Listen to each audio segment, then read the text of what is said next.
ओम श्री गणेशाय नमः। दर्शक मित्रों, जय श्री राम।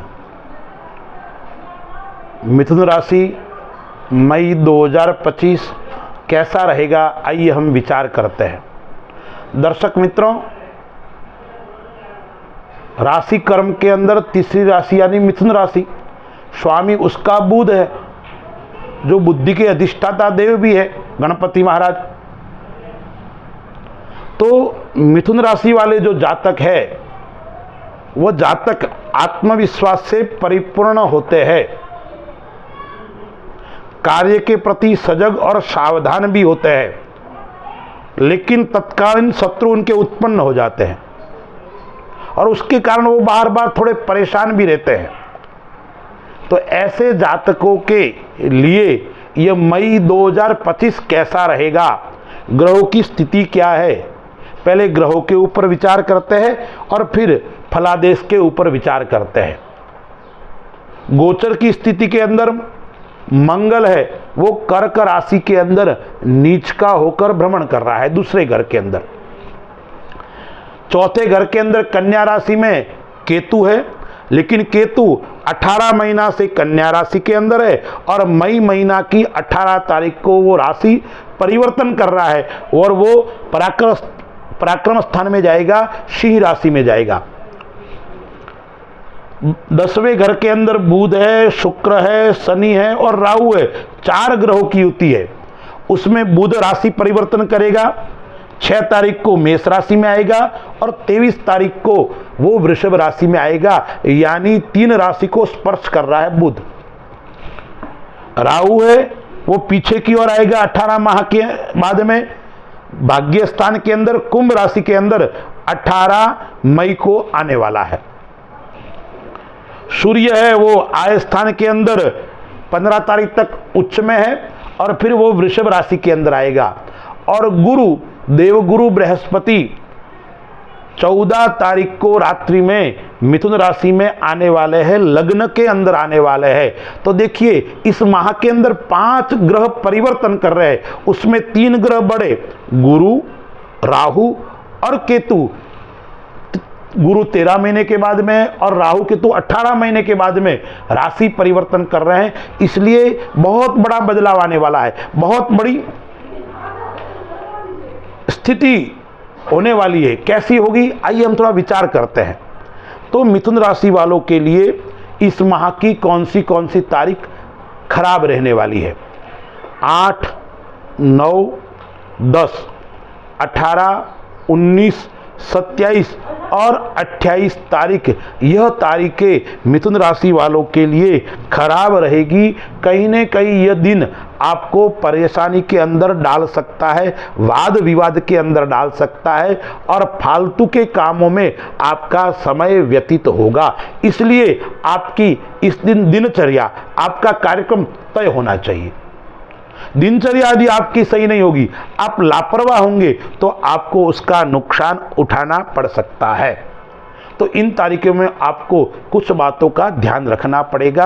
अपनी दिनचर्या, अपना टाइम टेबल, किससे कैसे काम करवाना है, कैसे बातचीत करनी है, उसके ऊपर विशेष आपको ध्यान रखना पड़ेगा।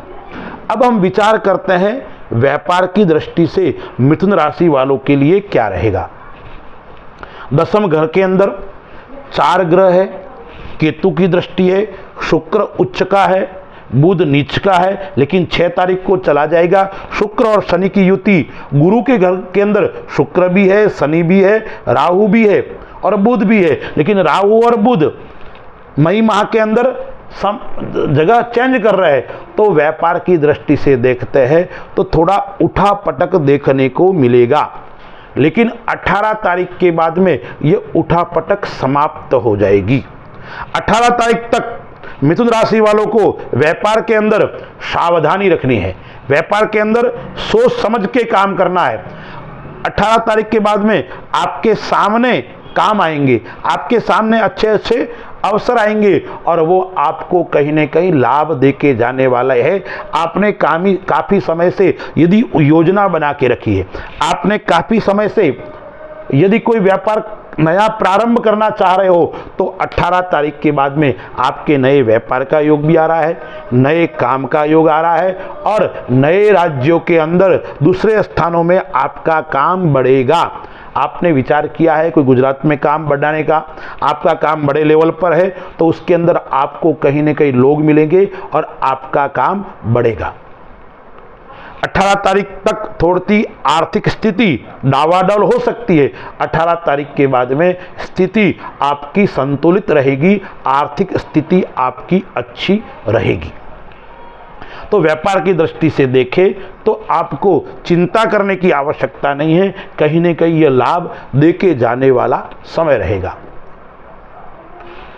धनस्थान के अंदर मंगल बैठा हुआ है, नीच का होके बैठा हुआ है, तो थोड़ी सी धन, पैतृक धन, पुराना धन, उसके अंदर कोई समस्या हो सकती है।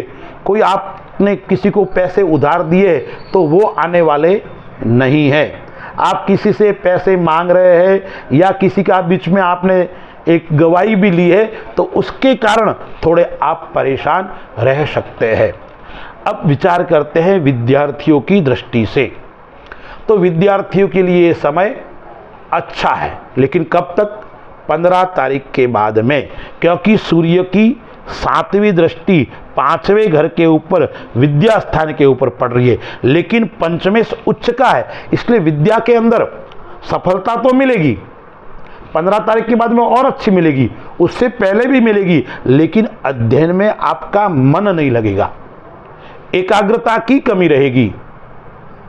आप अध्ययन करने बैठोगे, आप पढ़ाई करने बैठोगे तो फालतू के विचार आपके मन के अंदर आएंगे, उसके कारण आप थोड़े विचलित रहेंगे।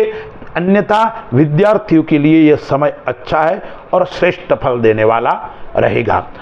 पंचमेश और व्ययेश उच्च का होके केंद्र के अंदर बैठा हुआ है, त्रिकोण का मालिक केंद्र के अंदर बैठा हुआ है, इसलिए संतान पक्ष से देखें तो मिथुन राशि वाले लोग, उनकी संतान पहले गलत रास्ते पे जा रही थी, उनका कहना नहीं मान रही थी, तो मिथुन राशि वालों के लिए संतान अब कहना भी मानेगी, अच्छे रास्ते पे आएगी और संतान का विवाह आदि नहीं हो रहा है तो उसका योग भी आपको बन रहा है। जो सरकारी नौकरी करते हैं, प्राइवेट जॉब करते हैं, उनके लिए भी यह समय अच्छा रहने वाला है। आपको प्रमोशन का योग भी बन रहा है। आपका रुका हुआ कोई प्रमोशन है वो भी अब आपका काम हो जाएगा, यानी प्रमोशन का योग, सफलता का योग बन रहा है। पार्टनर, आप जिनके साथ में काम करते हो, जिनके साथ में आप काफी लंबे समय से काम करते हो, उनके साथ में यदि आपका मनमुटाव चल रहा था, आपकी कोई समस्या चल रही थी, तो वो भी धीरे धीरे समाप्त हो जाएगी। 7वें घर के ऊपर गुरु की दृष्टि आएगी। कब आएगी? 14 तारीख को गुरु लग्न में आएगा और गुरु की दृष्टि आएगी, तो 14 तारीख के बाद में जीवन साथी के साथ में अच्छे संबंध रहेंगे।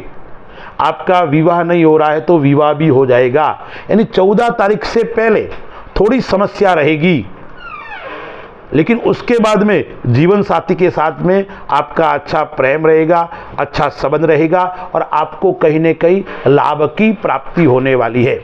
14 तारीख से पहले जीवन साथी का साथ में आपके खर्च बढ़ेंगे, यानी घूमना फिरना, आगे कहीं न कहीं यात्रा करना, उस प्रकार के खर्च 14 तारीख से पहले रहेंगे। 14 तारीख के बाद में उसके अंदर कमी आएगी और जीवन साथी के साथ में आपका अच्छा व्यवहार रहेगा।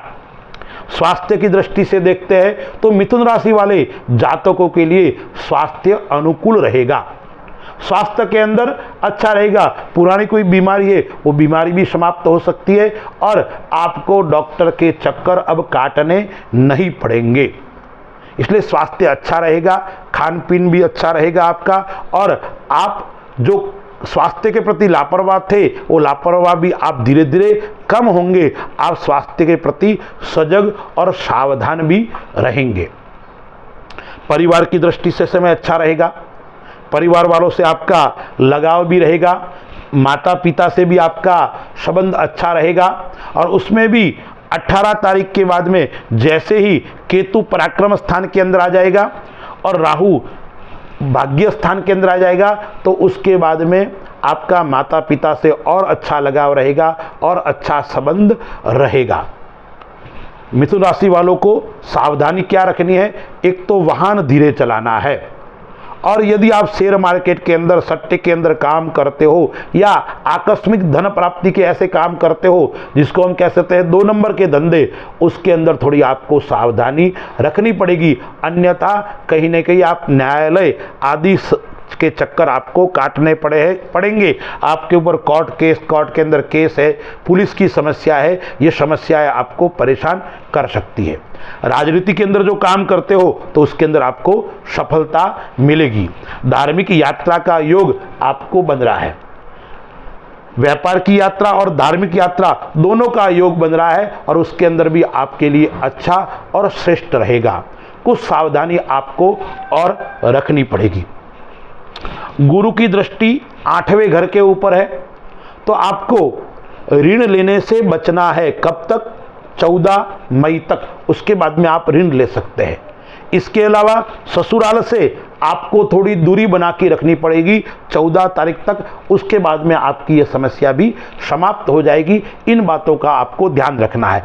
अब उपाय क्या क्या करना है? तो मिथुन राशि वाले जातकों को सबसे श्रेष्ठ उपाय है तो एक तो गणपति का और अपनी कुल देवी का पूजन करना है।